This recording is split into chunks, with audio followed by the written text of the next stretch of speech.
Welcome to the Chocolate Broker Podcast. Now, I fully expected this next interview to be tame, but it got real wild, real quick.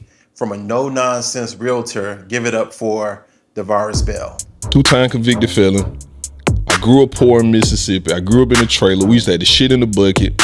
I've been molested when I was 8. I was almost raped when I was 12. I was stabbed in the face. I stabbed somebody before. I shot somebody before. All these different factors. And I'm working wearing a shirt and tie every single day.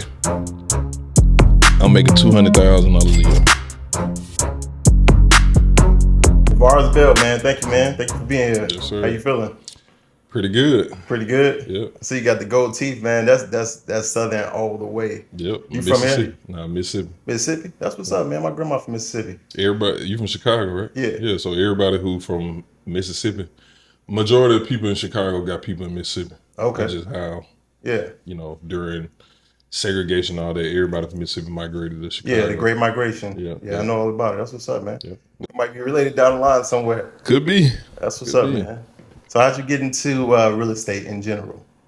So I kind of dibbled and dabbled. So I did 8 years in prison. A lot of Okay. people don't know that. So Yeah. when I came home from prison, March 27, 2017, I decided to take advantage of information that I got while I was in prison. So I was locked up with a guy named Alfonso Hayden. And Alfonso Hayden was he was like a super smart guy, like super smart. So he ended up going to prison for stripping VINs off cars, re-VINing cars, and he had an entire car dealership with re-VIN cars, and it was like up to date. So at the time, I got out. I did 8 years. So let's say 2010. Yeah, 2000. The beginning of 10. He had all like the 2009, 2010, like Suburban Tahoes and stuff like that. And so he used to take that money and he used to buy all the vacant properties in our hometown. Well, where I'm from is considered the Golden Triangle. You got West Point, Columbus, Starkville. This is in Mississippi? Or In Mississippi. Oh, okay. And in the Golden Triangle, he used to take, foreclosed properties, tax lien deeds, stuff like that. He would buy them, but he would buy them with the money from the car dealership. Right. And so he ended up getting busted. We all in prison together. And he was just talking about how to acquire property with little money down by going to the courthouse steps, getting a list of foreclosed property, tax lien deeds, stuff like that.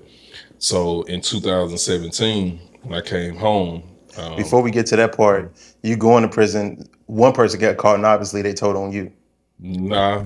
How did that go? I went to prison because so I was trying to build an empire. Like I was really trying to build an empire. Right. So and to build an empire, you got to put your people on. Right. So I was putting a lot of my partners on.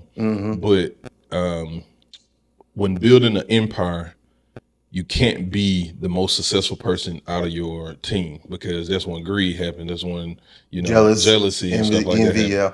So with me, I don't have vices. Like I don't smoke, I don't drink, I don't club, I don't chase women. I don't, I'm not super flashy. Like I don't care about jewelry and all that type of stuff. I ain't throwing no money at the strip club. Right. Like that's not my style. But I had a thing for cars though. So at the time, I was putting my people on. I'm constantly fronting people, drugs and stuff like that. Nobody could never pay me. Yeah. But my money, I saved. So when a car come out, I'm copping it. When somebody selling the old school, they need some money or they owe me some money, they giving me their cars, I'm fixing them up, dressing them up, and then, they seeing it and they ain't got no car, or they still driving around in the same old, wearing the same old, and I had to deal with that. So one of my partners got caught on campus stealing a backpack. And in the backpack they had a laptop and an iPod in it, and anything over $500 is considered a felon. And they asked him, when they caught him, they found an ounce of weed on him, and they asked him where you get this from, and he started telling. So they started investigating me and stuff like that, and I could have easily beat my case, but I just had a bad lawyer, and at the time I didn't know the law. I didn't know the law till I went to prison. When I went to prison, you in there with a bunch of writ writers and stuff like that, and they tell you like, man, Call look it jailhouse lawyers. yeah. Yeah. And you get in there and they looking at your emotional discovery, because a lot of people, they want to see your emotional discovery when you hit the compound, because they want to see what type of charge you got. They want to see what type of person you was in the free world. And when I hit there, you know, I didn't know you don't supposed to let people see your emotional discovery. So, but I still ended up letting the guy see my emotional discovery. And he was just like, man, you technically don't even supposed to be in here with us because of our charges. And I just had drug charges. Everybody in there was like murderers, capital murderers, rapists, stuff like kingpins. It was stuff like that. Right. And he read my emotional discovery, and he was just like, man, they have literally no real evidence of you transferring drugs. They don't have no real evidence. My name was spelled wrong in the emotional discovery. The quantities that they said they got was wrong. They only had pictures of me through social media. Right. And the pictures that they did have of me, you never see any hand to hand from the guy. Right. So they see you with nice cars, just chilling. But also they had me on surveillance. So he wore. So I knew he ended up snitching, because me knowing him, he never wore the same clothes. He came to see me 2 times. He had the same shirt on. And it was one of those shirts like the Colombian brand. And you know, the Colombian brand got a bunch of pockets and buttons on it. Oh shit. And so one of the buttons on there was the wire. Was the wire, yeah. Yeah, and he got me. They gave me 20 years, 15 to serve, 5 on paper. Damn. Yeah. And so you served 7. I served, yes sir. I served. So I got out of prison and then I came right back. Okay, I got you. So I had like a year run of going crazy. Yeah. So in all, it was 8. Okay. Yeah. Okay. Yeah. Okay. So back to that, when you got out, then you got into real estate. Yeah. Because your partner had been in real estate, had been going to these auctions, inquiring, learning stuff, and then y'all was cool. So he just basically he put you on at that point. He gave me all the game that you need to do. But at the time, I had no capital. Like, I had no money at that time. But your friend, isn't he the one that put him on originally, because he was a part of your thing? No. I didn't know him at all. Okay. I met him in prison. Oh, you met him in prison. Okay. I met him in prison. Okay. And then he was just he used to get all these Black Enterprise magazines. He used to get Wall Street Journal, the Clarion Legend, all the newspapers and stuff like that. And that's all he did was read newspapers, read magazines and stuff like that. And I used to ask him, like, man, this all you gonna do? Yeah. And like, he ain't used to work out or nothing. And he's like, man, Slim, sit down, because that's what they call me in prison, Slim, because I'm tall. Yeah. So he's like, Slim, man, come sit down, let me talk to you. And so we just used to chop it up. And he's like, man, I know some of your people. I know this. You from this part of from Starkville. You from Blackjack. I know a lot of guys in Blackjack. And then he ended up mentioning my cousin Doughboy name. When he mentioned Doughboy name, I knew he got to be solid. Yeah. Because my cousin Doe, just a solid person. So when he mentioned it, I just got cool with him. And then I used to sit down with him, read the Black Enterprise magazine, read all these newspaper articles and stuff like that. And then, although I went to college, I never knew what an almanac was. Yeah. Never knew what an almanac was. Some people who went to college don't know what an almanac is. Trust me. And I promise you, him and one of his other friends who I got cool with, his name Frederick Showers, he ended up dying in prison. They can recite the almanac from front to back. Damn. I swear to God, like, if you ask them, like, I'm a sports guy, so if you ask them who was on the national championship team 2003, who was the top scorer, who was the runner-up, who scored whatever, I swear to God, they can just go like that. Off top of their head. Off top of their head. Man, it's a lot of geniuses in prison, though. Man. They just made the wrong decisions early in life. Yep. You know? And when I say, and plus, when you get in prison, you only got time to just, like, study, learn, and stuff like that. Or do bullshit. Yeah. Yeah. Yep. I would say pretty much my whole one side of the family, everybody in jail. Everybody in jail or was in jail at some point. So, yeah, and all of them smart. All of them genius. Just make their own decisions. Yeah. So prison gonna do 2 things to you. It gonna smarten you or harden you. You either get smarter or you gonna become a better criminal or try to be a better criminal. But you can't beat the law because you can't change the intentions of other people. Right. Yeah, you can do whatever you want. Like, people don't even got to know you hustling.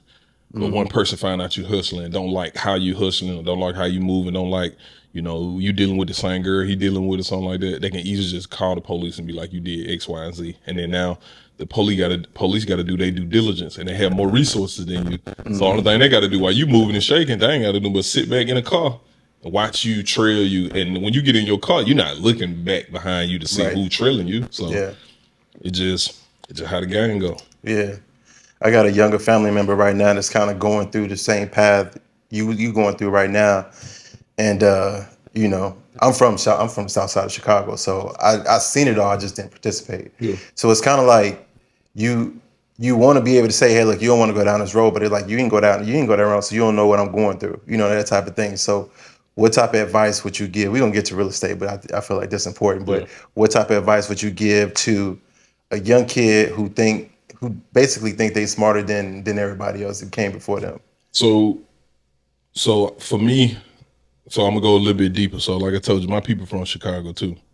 So I have a affiliation with the BDs. Mm-hmm. So for me, I kind of model my entire life off what the organization originally started from. Not saying that when I first got affiliated with the BDs, I wasn't doing dumb shit. Mm-hmm. When I came home from prison, while I was in prison, I was I was rehabilitating myself while I was in prison, because I was around a bunch of vice lords. I was around a bunch of 4CHs, 400 hustlers, and those were the people who took me up under their wing. Yeah. It wasn't my BD brothers. Yeah. It wasn't the GDs. It wasn't the Simon City Royals. It wasn't none of the people who were supposed to be under the same branch as me that took me under their wing. Mm-hmm. It was the so-called opposition. Right. And I get emotional about this because when I say them vice lords showed me so much love, man. Yeah. And for one of the biggest vice lords in the state of Mississippi, who was a 5-star university elite for CDLs, he was Cicero. Man, took me up on the wing, dog. Like, I messed up in college because I was hustling in college. Right. They took my basketball career away from me because, I'm put it like this, they didn't take it from me. I was an angry black boy. Mm-hmm. Coming up from yourself. Yeah. Yeah. I always felt like it was somebody else's fault and wasn't mine. And in so many instances, it is other people's fault, but it wasn't the people who was in my face. It wasn't their fault. It wasn't my coach's fault. It wasn't nobody's fault. So yes, I'm scoring. Yes, I'm doing what I'm supposed to do, but I'm not showing up for practice like I'm supposed to. I'm talking back, going to class when I want to. I'm dealing with all these different women who is getting away with my actual dreams. Mm-hmm. So as time go on, you take the anger out on people, blah, blah, blah. I go to prison. When I say them vice lords, man, they saw so, it's just like when you see a kid and you just be like, damn, I see myself in them. That's how they treated me. Mm-hmm. I never flipped. I stayed a part of who I was a part of. But when I say they gave me so much game and they just made sure, I was kind of like the bridge between the organizations while on my compound, because the vice lords loved me so much because of Frederick Shaw was Big Pokey. They loved me so much because of him. So if something was to go down with my BD brothers or the GDs or the Simon City Royals and these vice lords, I can easily come in and say, hey, Big Pokey, let's sit down and let's talk about this before it turned into something bad. Yeah. Because before I met Big Pokey, I was in another compound and I was banging with the vice lord. That's why I got a lot of scars on my faces and stuff like that. That's why if I show you my prison record, you'll see so many different assaults and fights and stuff like that, riots, because I thought the vice lords was my opposition. Right. But when I moved to this certain compound and you got the biggest vice lord in the state of Mississippi who sit you down and just be like, Slim, I can tell you everything about your organization. I can tell you this, but I see something in you. I read about you in the newspaper before. Blah, blah, blah, blah, blah. He ain't about that. Took care of me. The day I got out of prison, I got out March 27, 2017. Big Pokey died in April. Yeah. So I tell people all the time. He died in prison. In prison. So I always tell people he was kind of like my angel through that time because he was always just on me, making me better, so on and so forth. So the mentality that I got now come from him. So fast forward, for me, when it comes down to like meeting little kids and stuff like that, trying to educate them, and I'm real particular about, you know, like my hometown in Chicago, places where young BD brothers are, because, and I'm not affiliated no more, but there's shit in me. So when I see them youngsters like that, who I see them throwing up them trays, and I see them, you know, trying to gang bang, you know, posting about King David on social media and stuff like that, I always try to jump in their inbox or try to talk to them and just have a conversation with them, see where they headed, what they trying to do. And I promise you, bro, it may sound crazy, but on my social media, them young brothers hit me up all the time and just be like, "Big bro, I see what you're doing. I want to do this. I want to do this. I want to do this." I can show you two of my young BD brothers in Chattanooga, Tennessee. Both of them caught murder charges, came home, beat the murder charge, everything. They right now working on a barge off the coast right now, on the oil rig right now, just because of what they seen me do. So they went to jail, but they beat their charges and they out doing something positive right now. Right. And then they influence other people's. I got little partners in my neighborhood in Starkville, Mississippi, who, you know, don't have no role models or nobody to look at but people doing dumb shit. And they on the oil rig, or they in the oil field, or they working a good job in my hometown, like Flex Steel and places like that. And they saying, bro, I don't want to bang no more. I got other brothers in my neighborhood who are buying vacant lots in my neighborhood, cleaning that land off just so they can build a park for the kids to go play at. Right. So, not saying I'm the ultimate reason, but I got a lot of people who pay attention to me, and I can show you when they inbox me every day saying that they proud of me, they like what I'm doing because they seen the transition. Like, it's shit like night and day. Like, you cut the light off and cut the light on. Yeah. You hear about Davarus Bell in Starkville, selling drugs, fighting, you know, banging with the BDs, doing this. But then he get out March 2017, come to Dallas. As soon as I get out of prison, I come to Dallas, sleep on my brother's couch, work a bullshit job at Pizza Hut, hated the job, and mysteriously go to the Apple store, sit in front of a guy who worked at a car dealership. He say, I convinced him to buy the chargers where you put the phone on the charger. He say, man, you should be a car salesman. And I like, man, I can't, you know, I've been to prison. I ain't got no education. I thought you had to have a degree to be a car salesman. Right. I'm telling him all these things that the reason why I can't do this job. Right. He said, man, don't worry about that. Come see me Thursday. Yeah. I said, why not come see you right now? And I'm dressed right now. Right. Go straight down. Yeah, go straight down. Yeah, why not go right now? Yeah. Because I wanted to call his bluff. But you at work at the time? I was working at Pizza Hut. Okay, Me and my girl was sitting. My girl, she was like, man, you need a computer. Never owned a computer a day in my life. Never had a computer, nothing. She said, in order for you to be successful, you need a computer. And I'm like, the fuck I'm gonna do with a computer? Yeah. She like, well, we finna go down there and get you one. I'm gonna buy you one. I said, no, loan me the money. At the time, it was a MacBook Air. It was $1,700. She lent me the $1,700 to get the computer. And the guy was sitting right across from me. And I convinced him to buy the charger because he had so many questions about the charger, but I also know about this charger because my brother is into tech. We got these same chargers at his house. Yeah. So I know how it works. So this guy's an older guy, convinced him to buy him. He like, man, you need to be a car salesman. Yeah. Go see him, start working at Clay Cooler and Nissan in Irving. My first full month there, I sold 9 cars. Never sold a car a day in my life. The second month, same thing, 8, 9 cars. Fresh in the car business. That's okay in the car business, but it's not like amazing in the car business. Right. So because of money issues and just how that new management came in, there was a lot of things that I didn't like. I ended up leaving there, going to Dunn Davis. Mysteriously, I never applied for a job at Dunn Davis. They randomly called me and said, hey, are you still looking for a job at Dunn Davis? And I already know I don't want to be at Clay Cooley no more. Right. Go to Dunn Davis, start working at Dunn Davis. First month at Dunn Davis, salesman of the month, 18. So from there, I was salesman of the month at Dunn Davis every month for 4 years. They knew about you ahead of time. They reached out to you because they already knew about your sales background and how well you were doing. No. They just randomly called you. I don't even know how them folk got an application. Yeah. I mean, somebody must have told them about something. Dunn Davis Nissan was initially who was trying to hire me. But when I go sit down for an interview, the black guy there told me, like, bro, I'm going to keep it real. I ain't going to hire you. I said, why? He said, because you got tattoos, you got goals in your mouth. I'm like, damn. Leader, that's when Dunn Davis Dodge called me. A guy named Cody Wiggins called me, told me to come by. Came by, sat down, interviewed with him, Abraham Escarino, Eric Tamoney. And Cody was cool with me. Abraham was cool. Right. Eric Money was the general manager. He said, "Man, I don't care about none of that." And you know, at Don Davis, they kind of like old school. They don't believe in facial hair for men. I swear to God, I was the only person at Don Davis with facial hair. I told him, I said, "I take the job, and I promise you, I'm gonna work my ass off. I'm gonna be y'all top sales." Did they ask you to shave?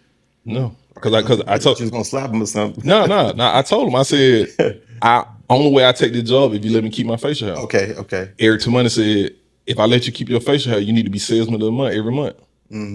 Bro, I was salesman of the month every month, except like 2-3 times. The whole time I was there 4 years. Yeah. That's what's up, man. And the car business changed my life because I was making 6 figures. I was making $200,000 a year as a car salesman. And I'm a 2-time convicted felon. I grew up poor in Mississippi. I grew up in a trailer. We used to have the shit in the bucket. I've been molested when I was 8. I was almost raped when I was 12. I was stabbed in the face. I stabbed somebody before. I shot somebody before. All these different factors. And I'm working wearing a shirt and tie every single day. I'm making $200,000 a year. And I got an 806 credit score. That's crazy. That is wild. That's a wild ass story. Think about that, dog. I'm thinking about it. Bro, that don't supposed to happen to nobody with my background at all. Yeah. But I'm telling you, dog, I don't care what nobody say to this day. I still think Big Pokey watching over me. And I just got a level of determination now that's just like past people. Because once again, I don't have no vice. I don't smoke and drink. The things that people care about, I literally don't give a fuck about. Yeah. So you feel like I feel like you mentioned earlier, sometimes people reach out to you in your inbox or if you see somebody doing something stupid, you will reach out to them. Yep. Do you feel like that's Big Pokey through you, like you're paying it forward? Yeah, because like you weren't like that before. No, because after Big Pokey. No, because my grandparents raised me, mind your business. Yeah. So if my neighbor is literally beating his wife in their yard, like literally beating the shit out of his wife in the yard. You know what my grandma did? Closed the blind. Literally fights next door, whatever. She'll let the blind down, cut the TV up. Mind your business. So through my whole life, I was just like that. Mind my business. Don't get in other people's business. But I also know that the biggest issue with us is in our community, role models and education. Kids nowadays don't got nobody to look up to. Ain't no more Harriet Tubmans, ain't no more Martin Luther Kings, ain't no more none of that shit. They taking all of that out of the school system. Right. So what do these kids, who these kids got to look up to? That's true. And majority of the kids that's growing up right now are kind of growing up in poverty. You know what I'm saying? So I just want to be that role model. When kids see me, they say, man, I want to be like Davarus Bell. Not be like me as far as in, I don't want you to be no realtor. I don't want you to be no car salesman. I don't want you to be, because I used to rap too. I don't want you to be no rapper. I don't want you to be no club. I don't want you to be none of the bullshit. Not saying the people who do these things are bullshit, but I don't want you to be, you don't have to follow trends. Because the things that we need right now, we need politicians. We need people to sit in these Senate seats. We need more judges. We need more lawyers. We need more doctors. We need more nurses. We need stuff like that. We don't need no more estheticians. We don't need no motherfucking eyelash techs. We don't need no makeup artists. Right. You know what I'm saying? Unless you are working for the funeral home and you are doing the makeup on the dead folks. Because if you go to these funeral homes right now, the mortician, not only is the mortician, he's embalming, but he also got to do the makeup. He got to dress the motherfucker. He got to do all this. He got to do all that. And that's $1 billion business. So why do you want to go be the makeup artist for Sexy Red, but you don't want to go be the makeup artist for James Funeral Home? You know what I'm saying? Where they paying you 6 figures just to do makeup on a motherfucker, and then you got to hope Sexy Red call you next time she in your city. That's true. That's true. Yeah. We would literally walk over 100 pennies chasing the dollar. So, but for me, bro, I just try to be an inspiration, man, to like the youngsters who got a similar story to me. Every chance I do get, I try to go to the Dallas County jail, speak to the juveniles, because if y'all really listen to y'all kids, for the people who do check this out, if you really listen to your kids, dog, you'll know these kids going through it. And I used to be on my daughters because I'm like, what the hell are y'all going through? Y'all, I did all this bullshit, so y'all ain't got to go through nothing. But you talking about you say it and you depressed. And we stay in that big ass house. You get everything you want. You do all this shit. But what you going through? Yeah. But they are going through things. They are. And I used to be, I mean, the worst thing that's ever happened to somebody is the worst thing that ever happened to them. Bingo. So if you go to private school and you get, taken to school every single day, and then all of a sudden you got to walk to school. That's the hardest thing that happened. You're gonna cry about it. Man. You know what I mean? But that's why I think it's important to put kids through, I would say, organized chaos. You know what I mean? Put them on sporting teams, put them on things where they have to go through some type of trial and tribulation. Obviously, they're not gonna go through everything you went through, but Yeah. you want them to experience some type of struggle so that they know how to persevere through struggle. Yep. I be on mines a lot though. You know Yeah. what I'm saying? Because I don't want them to have to like. You have say their you have body. 2 daughters? No, I got 3 girls. Yeah, 3 girls. Yep. Okay, I saw something you posted that made me laugh, man. With my daughter. Yeah, that's your daughter made her own holiday up. Yeah, that's the one. She's gonna be the one who she's gonna push the needle because she don't just listen to what people say. Like I literally, like the kids you can kind of manipulate. Yeah. I can't manipulate them. Yeah. Like I can manipulate my other 2 to do whatever I want them to do, and make them think that the reason why they doing is a reason. But that middle one, can't beat her, man. You can't beat her. And like I say, she tried to come up with her own holiday. Yeah. Even though it is a holiday, but she don't know that. Right. But for her to already saying like, can I get a kids day? Y'all get Mother's Day, Father's Day. Man, she Like, tough, man. She done made up her own holiday. Yep, she tough. That's crazy, man. Do you want a boy? Nah, I'm done with kids, man. I wanted a son, but I think it's best that I don't have a son because having them girls gave me that balance that I need, because I used to treat my daughters like they were little boys. You know what I'm saying? I was already, why you ain't doing this? Why you lazy? Take the trash out, stuff like that. Right. My girls would be like, my baby is never taking out no trash, ever. Right. That's not her job to take out a trash, especially when a man is in the house. Yeah. I never understood that because I saw how my granddaddy pushed my mama. My mama literally could do anything a man could do. Fix cars, drive tractors, cut grass, all that type of stuff. She could do all those things. And I thought that's how a woman was supposed to be. And I always said I always wanted a woman like my grandmama.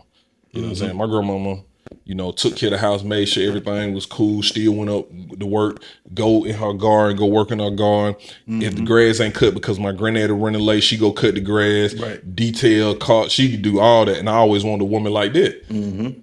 But as you grow, you kind of need, you don't necessarily need, a man don't necessarily need a woman like that. You know what I'm saying? You just need somebody that's going to compliment you. Balance you out. Yeah, balance you out. Yeah. It's all about gotta balance. have that balance. But maybe you clear something up for me, because I always thought that if you had a felony that you couldn't get a real estate license. It depends on the feeling. So my feelings are drugs. You know what I'm saying? But when you have like forgery, all that, because you're going to be dealing with people's proprietary information. Right. So if you got a history of like fraud, stuff like that, then it going to be tough. But with my background, they just wanted me to get character reference letter and explain my charges. And I just told them, every time I've been in trouble for selling drugs, it was because I was broke. Real estate go give me the opportunity to make money, so I never had to do it again. And then I told them, just showed them like, look, I came home March 27, 2017. So from 2017 up until today, I haven't committed any crimes. I was the top car salesman for multiple different brands, top car salesman in the DFW area. I was all of this. Right.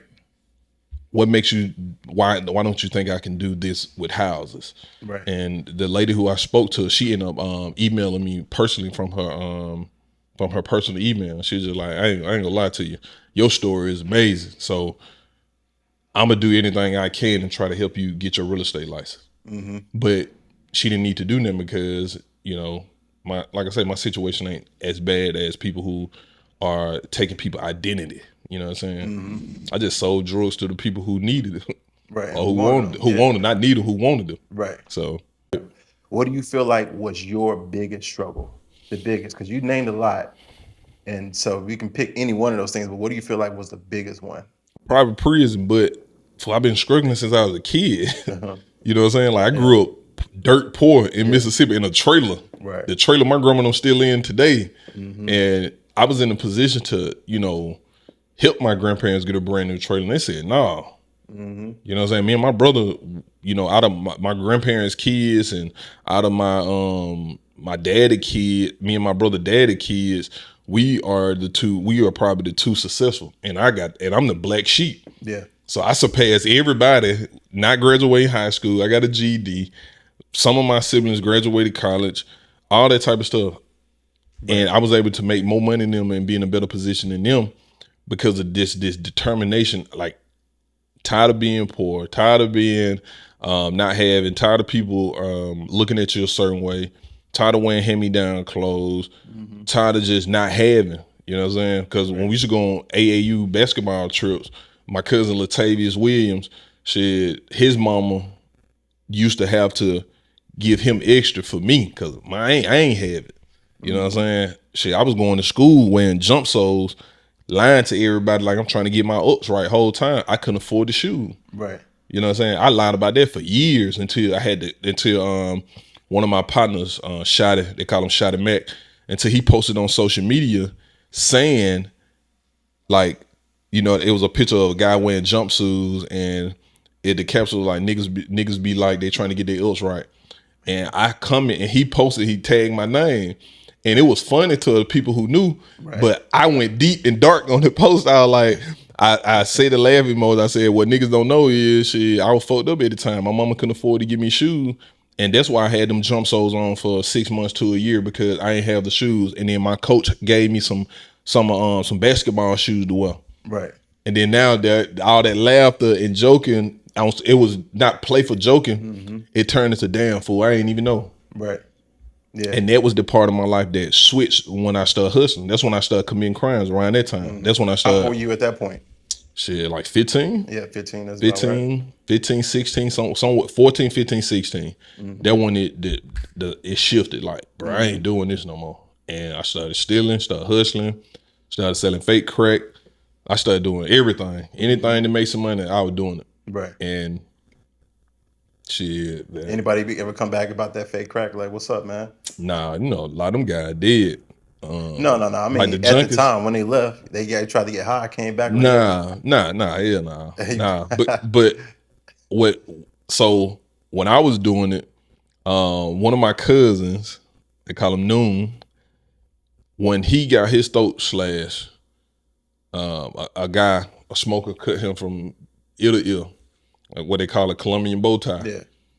He ain't die. Now the Colombian bow tie is when they pull your tongue through your neck. Oh, what's it called? It's just it's just from ear to ear, a smiley face or some shit like that. Like, Oh, I thought that was a Mexican bow tie. Nah. The Colombian bow tie is when they pull your neck, they pull your. I don't know we talk about this in the podcast, but they pull your tongue out through your neck and hang it down. It's a tie, like a. Damn. Okay, so I swear Colombian necktie. Colombian necktie. Okay, I Yeah. always thought it was when they cut your throat and stuff like that. It was something like that.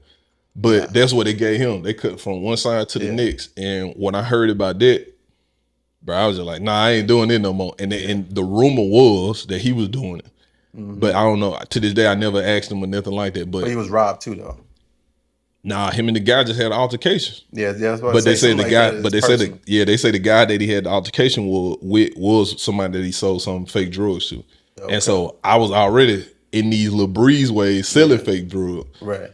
And when that happened, I was like, nah, I ain't doing it no more. I ain't doing it. So I kind of stopped doing that. And then that's when I started like reaching out to, they weren't older than me. They were just more experienced than me, who was already kind of hustling. Cause I got some partners classmates, like they've been hustling since they were like 11, 12, 13, selling drugs, like real drugs. Yeah. And I went to them and a couple of them gave me a little something here and there just so I could make some money. But I was like, man, this ain't gonna get it. You know, a couple $100, this ain't gonna get it. So I ended up going to West Point. I never mentioned this guy name because he's still in the street. I went to West Point, Mississippi. And this guy got me right. And that's how I kind of like started making a little bit more money than I was supposed to. Right. And stuff like that. Shout out to the West Point guy. West Point, man. He changed my life.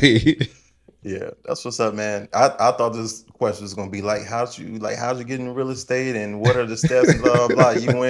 You went dark, man, and I appreciate that, like being open and telling everybody your struggle, because a lot of people out there, like specifically in my family and other people I know, like they need to hear stuff like this. Yeah, for sure. I think it's the reason why I want people to know the reason why I'm having so much success in real estate is because of everything I went through, like the determination, the discipline, you know, all that's in me. Yeah. And I want it for a different reason than everybody else. Everybody just want to they assume that you're gonna get in real estate, you're gonna make a whole lot of money, and you're gonna be this, you're gonna be this, and that's not the case. Yeah, it's a lot of struggle involved. Man, a You lot of already got a struggle. background of struggle, so this is Yeah, probably nothing to you. no, Yeah. like I know for a fact I ain't finna get stabbed. Mm-hmm. You like I ain't dealing with nothing like major, so it ain't nothing. Like Yeah. I don't let the things that happen in real estate, I don't let it bother me like some people do. Mm-hmm. And then I'm not in it for a check. Like I Right. really enjoy what I do. Like I wake up, I be happy to go meet my clients, even the clients who ain't pre-approved. Like I'm not, oh, I ain't going to show this if you're not pre-approved, or the clients who like a Hispanic couple I'm working with right now. They literally told me that they tried to work with 2 agents, Mm-hmm. and them agents told them no, that they don't sell houses under a certain price point. Mm-hmm. They was pre-approved for $150,000. Bro, I found them a 2023 house in Kemp, Texas Oh, okay. for $150,000. Yeah. Not only that, That's west of Fort Worth. no, that's it's in Henderson County, so that's like under Kaufman County. Okay. So like Gun Barrel, Kemp, Tool, Texas, Combine, all that down there. Mm-hmm. It's like north of Ennis. Okay. So Yeah. I found them a 2023 new build in Kemp, Texas, Mm-hmm. and super happy. But 2 real estate agents told them that they don't want to help them because they don't sell houses at $150,000. Mm-hmm. I got a lady right now said, Davarus, I want to manufacture home. Mm-hmm. She okay, Let's do it. let's get it. Yeah. One thing, if you go back to like my hustling days, bro, I never miss money. Mm-hmm. I never miss money. And a lot of guys who will get mad at the junkies for coming saying like, hey, I don't have $20, I got $15. Right. Just $5. Come on with it. Yeah. I don't want to do it. Nah, you gotta have 20. Get out my face. You know, I ain't selling it for that. Man, come on with that $15. Yeah. Because if that person, just say that person just only got a 15, they don't decide to buy no more, and then you don't make no sale today. You ain't got nothing. Mm-hmm. That $15 matters. Yeah. So for me, I'm gonna help everybody. I don't care what their price point is, what their credit score is. A lady called me yesterday. She said her credit ain't the best. Okay. Mm-hmm. Let's sit down and let's go over your credit report and see what needs to be done. And if you really serious about getting a house, I'm gonna show you what you need to do, but I just need you to have some discipline to do it. And she was like, shit, cool. Mm-hmm. So it's like I'm different than most people that's in real estate because they in it for the money. They in it for the attention. They're in it because they assume that you're gonna be this type of they assume you're gonna be like, oh God, the less realtor guy, the guy who sells all the multi-million-dollar house and get a good Louis Vuitton bag. Right. They assume they're gonna be like that. Yeah. And that's not the case. Never the case. Never the case. Yep. He is who he is because of whatever he did to get to where he at. Mm-hmm. You can't do what he's doing and expect to be where he's at because y'all 2 different people. You know what I'm saying? So Yeah. Some people just got family connections, or they got the complexion for the protection, that type of thing, and then that's people just feel more comfortable dealing with that type of person anyway. Yeah, So, and I jumped through hoops and hurdles just because of how I look. You know what I'm saying? yeah, Because that was I got gonna the be goals. my next question, man. Yeah. Do you feel like you're discriminated against in any type of way in real Yeah, estate? yeah, Okay. a lot. Yeah. And but you know what's so crazy? I'm discriminating against my own folk. Yeah. You know what I'm saying? It ain't the white people. It ain't the Mexican. I feel insecure when I'm around Mexican and white people because of the goal. Mm-hmm. Because my mind just get to racing, me wondering what they saying. Mm-hmm. But I deal with more bullshit from our people than it is any other race, hands down. Right. I got Hispanic people and white people busting my doors down to work with me. Mm-hmm. But black people don't want to work with me because they assume something. Right. Guys don't want to work with me because I look better than them and they think I'm trying to take their chick. Yeah. A lot of women don't want to work with me because they assume I'm not going to be professional because they got some ass. Yeah. Like, no. Like, I'm trying to help you out. I don't give a damn. I ain't trying to holler at you. I ain't trying to do nothing. That's why when women come work with me, I always ask them, hey, do you have a guy that can come with you? Every single time. Yeah. Husband, boyfriend. Oh, my husband here at work. My boyfriend at work. We go FaceTime. Mm-hmm.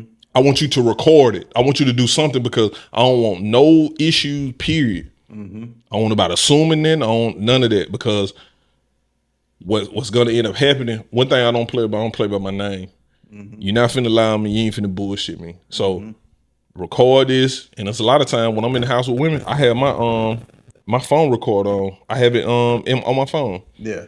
Record from the time that you go in there, everything, and then having the Tesla record everything. So it gonna record you when you get out the car, what time you got out the car, and then boom, you got the record on your phone. It's telling you the time. So Right. there's no arrow lapse where people can say he said he did. Yeah. Nah, bro, I ain't. Yeah. You ain't finna get me like that. Yeah, If that's you get definitely me, if you get me in real estate, it'll be me put my hands on somebody. But you like beating the shit out of somebody because they correct. playing me. But outside of like some creepy shit, some rape and all that bullshit, I ain't Right. doing that, dog. That ain't even my bag because Man. I love women too much to. And I got You got 3 I got daughters. 3 girls, so Yeah. I love women too much, and I'm raising 3 little girls to ever be in a position like that. I don't disrespect women. I don't do none of that shit. So I just always try to protect myself, and I always try to protect women and people, shit like Yeah. that.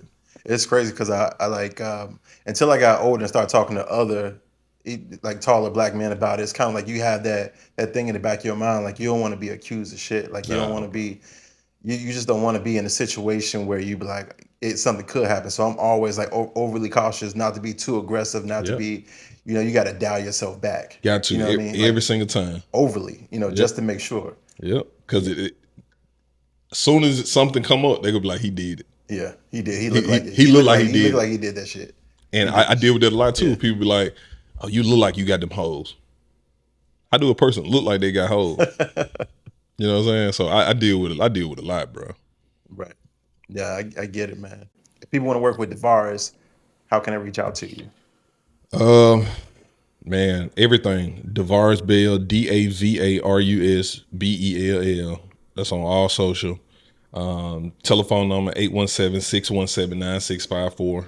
And there's links in all my bios, how you can communicate with me to get on my calendar, send me an email, so on and so forth. So DM me. I respond to all. I had a lady say, "Hey, I'm so shocked that you even responded to me because you got so many followers and stuff. You get so much attention on social Right. media." I'm like, I'm answering every DM.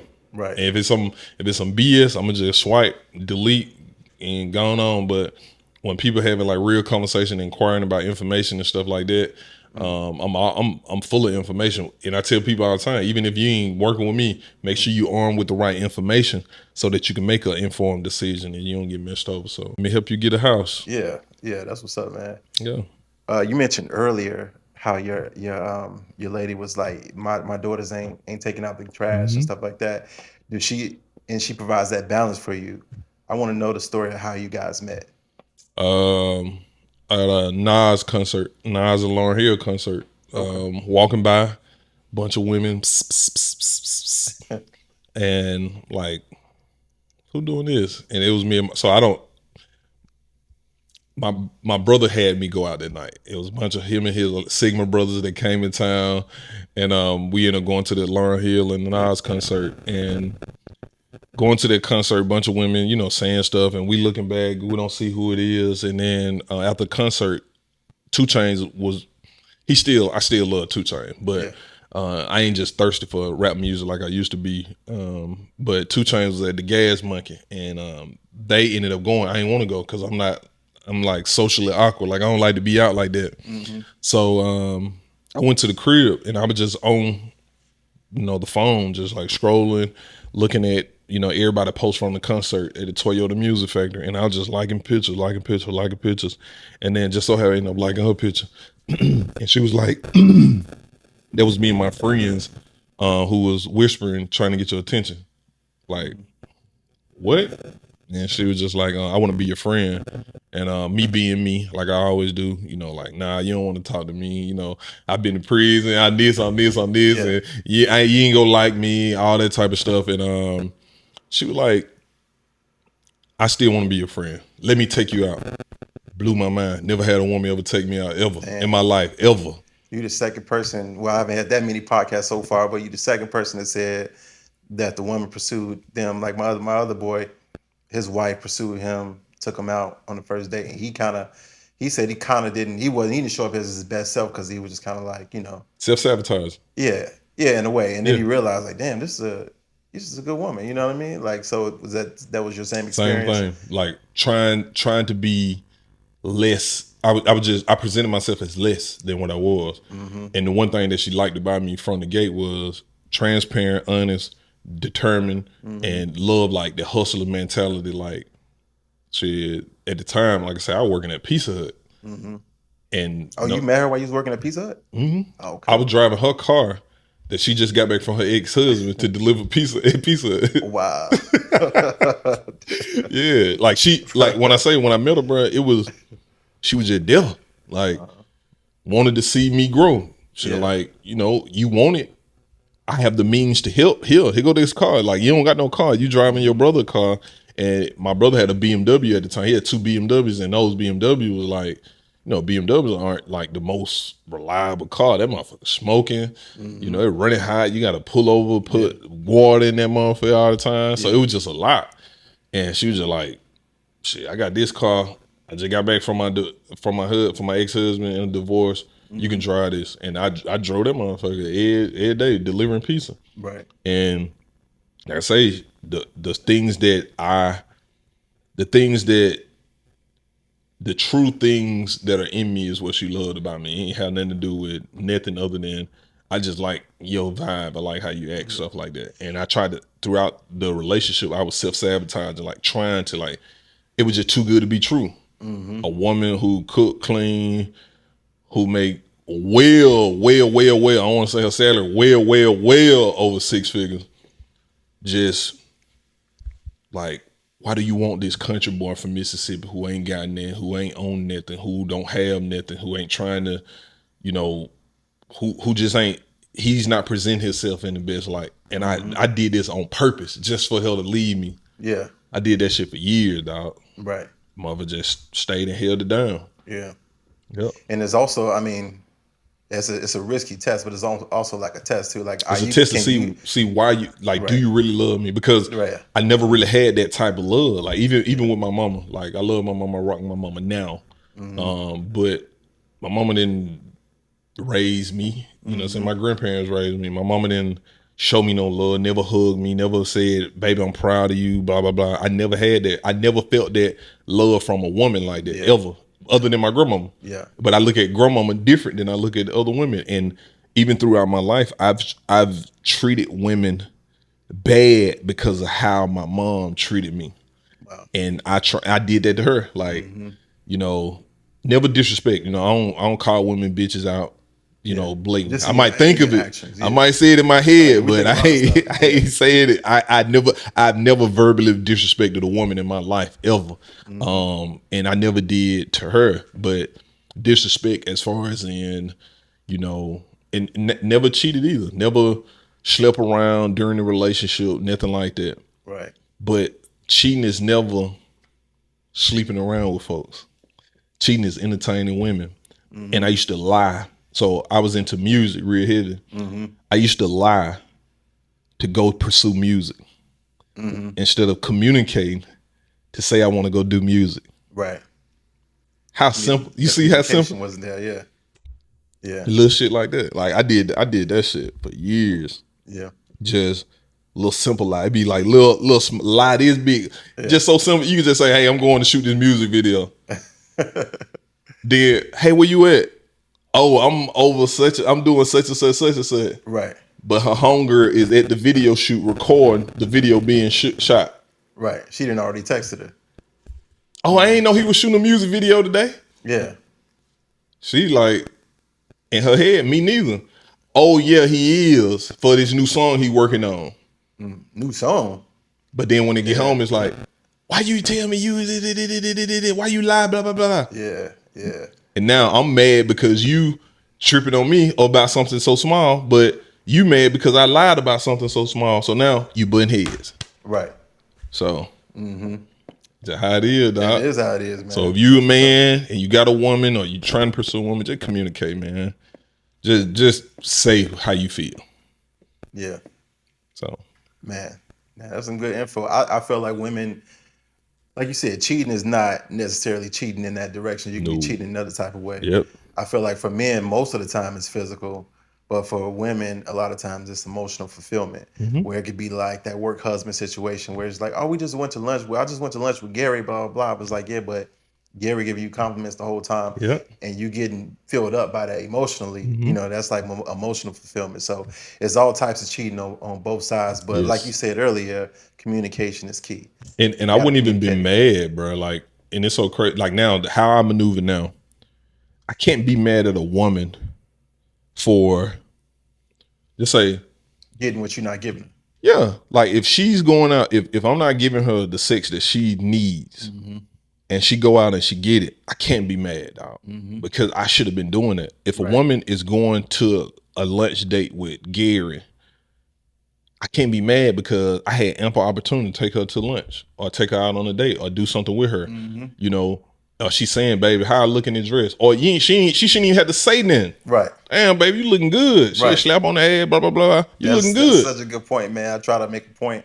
If I'm dating a woman, if I'm in a relationship, my job is to tell her everything every other nigga gonna say to her before they get a chance to. Yes. And better, and say it better than them.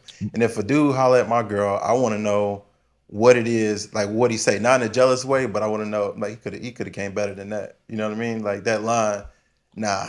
I'm different. I don't even be caring. Like, with her, the position that she is in, I wouldn't even care. You know what I'm saying? Because I just know, cause for me, I just always look at it like this. I just know one thing that most dudes got over me is gonna be money, status. That's the only thing they got over me. Yeah. Everything else, I'm blowing folks out the water with everything else because Right. I'm a man's man. I'm a pleaser. I'm a stand-up guy. The things that I've heard from guys that women have dated, they have the money, they have the success, they have the power, but they be weak. You know what I'm saying? A man can't walk up to my woman and try to holler at my woman in my face. A man can't disrespect my woman. Hell no. A man can't disrespect my woman, period. I don't care what the case. Even my baby mamas. My baby mamas can't come tell me a man put their hands on them. And this ain't my woman no more. Yeah. But that effect that you that harm that you put into this woman is gonna trickle down to my kids because now this woman can't present herself as a mother like she's supposed to because you just broke her spirit because you put your hands on her. Right. Man, come on, man. Right. It gonna be a hard day, boy. Yeah. It gonna be a hard day. Yeah. You ain't putting your hands on nothing. And I'm attached sure to they me. know that, and that's probably the Yes. reason why I'm sure like it happens. Like women will shield situations. Like don't want to put you in a situation where you might go back to jail. Stuff like I ain't gonna tell them because it ain't that serious. Because if I tell them, I know it's going down. Yes. So I better not say nothing. I have those type of baby mamas to where they be like, I don't tell you everything because I know how you gonna act. Right. You know what I'm saying? But Yeah. I also don't. I try my best not to put me or these kids in a situation where, somebody do something to me, you go come out your character and stuff like that. So, and that's all I ask them. Like, date with a purpose. Don't put yourself in bad situations. Don't invite everybody around the kids. Just have some type of morale when it comes to dealing with guys because we live in a world like these niggas ain't shit. Same way a lot of these women ain't shit. So we live in a world like that. So just protect yourself because I'm gonna hurt somebody if they hurt my kids, dog. Like, and I ain't just talking about physical, just breaking the spirit of my little girls. I got innocent little girls like who they still act like kids. Yeah. You not finna break their spirit. My spirit was broken when I was 8. You not finna do that. You ain't finna molest them. You ain't finna touch them. You ain't finna disrespect them. You ain't finna verbally abuse. You ain't finna do none of that. It's gonna be a hard day for you. A hard day. Real talk. Because not only do my daughters have me, but shit, my daddy got 21 kids. So I got 9 other brothers who don't play the radio. You know what I'm saying? I got cousins and uncles who don't play the radio. I ain't playing with you at all. So, nah, we just move a little bit different, man. Yeah. No, I understand that, man. I understand that. Back to what you said about you really don't care if somebody holler at your girl. I feel like that'd be like an insecure thing to care. Like I care that somebody holler at her. Me personally, I want to know about it because I like pressure. So I like to put that pressure on myself. Like, okay, he came with that. I'm gonna come better. You know what I mean? Like I to show her that I always want to do my best. You know what I mean? Because you want to show her like I understand what he's saying and what he's doing, but I'm better over here. Like this is where you belong. And plus, you don't want to slip up. Right. You know, and also, I mean, you also keeping that window of communication open, but also not even inform her like, oh man, I want to do better than he did. But in my own mind, it percolates something in me like, okay, cool. It's kind of like you being you say you used to rap, so it's kind of like hearing somebody if you on a song, right? Because I did used to do a little music too, but if you on a song and somebody else come in with a hot verse, you might go back and rewrite your shit. Yeah. Because it's like, oh, I mean, I got to tighten up. You know Mm-hmm. what I mean? Because it's just like working out. Some people work out better alone, but when you're working out with a group or somebody else, you're trying to push yourself to what they doing. Yeah. At the very least, that's the standard. Yeah. You know what I mean? So that's what's up, man. You I sound like just you got. I just don't never like to I just don't never want to start overthinking about what, you know, Yeah, it's like probably. what Yeah, you I don't saying. want you overthinking about Yeah, shit. yeah. So I just don't so I just always have said to women I deal with, like, don't tell me, you know what I'm saying? Like, you ain't gotta tell me, you know, Yeah. because whatever happened will happen. You know what I'm saying? If you do go deal with him, you go talk to him, you go be with him, whatever, it gonna come out. You know what I'm saying? Yeah. Eventually, you know what I'm saying? Whether it be you saying, hey, I can't do this no more, I found something else, you know, that's fine. But yeah, I don't like that. I don't be want to know. I really just don't care. You know what I'm saying? About stuff like that. A person's past, I do want to know a person past. Like, I do want to know. What you mean, past body I count? care about I care about body count. Not care like to where like I'm gonna judge you for that, but I do want to know like what type of woman I have. And like I said, I don't judge women. Actually, you know, a We got to little get that deep. body count in there though. So you don't want no reformed hoe, even if she is reformed. I don't, but not no. I don't care. I prefer a woman who has experience. I prefer a woman who Well, been. experience in hoeship is a little bit different. No, I prefer that because I know a woman who been through a whole. I prefer a woman who been through a whole phase versus a woman who ain't been in a whole phase. That's a little bit different though. Like I feel like a woman going through a whole phase don't make her necessarily a hoe. But But you a hoe, like I always you don't looked at. come out that phase. You just end it. You just I was a hoe. I'm not talking about dudes, man. Come on, man. I ain't talking about But I look at it like this. So a woman who been through a whole phase, she's dealt with multiple niggas okay. at one time. I don't care. I prefer that because this woman has experienced multiple different situations.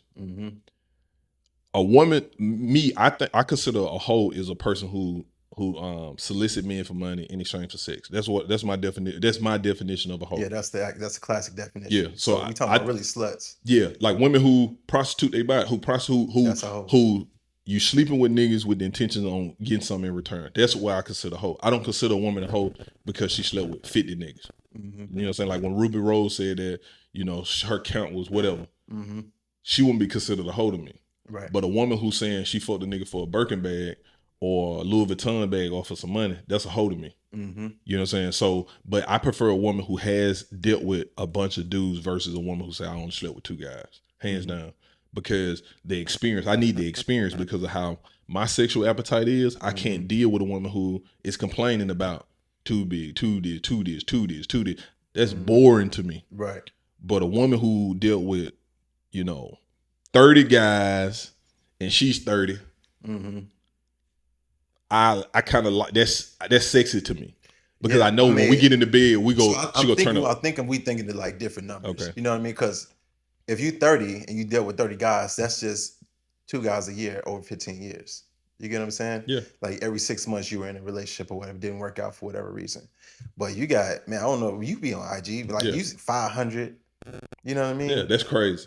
That's what I'm talking about. Yeah, now like, that's different. That's like that's excessive right there. Yeah. That's crazy. You My number is stupid, but I'm not saying this. So you yeah. you feel like men and women number count should be the same. Like, but I do, and see, me and my brothers have the same argument. We can have it, yeah, because it's a different thing when, like, if you're not a bad looking dude, you can't necessarily go out and then have sex with 2 women in one day, just like random women in one day, right? It's possible, especially if you got status, but that's probably not gonna happen. But you can be an okay looking woman and have sex with 10 dudes in one day.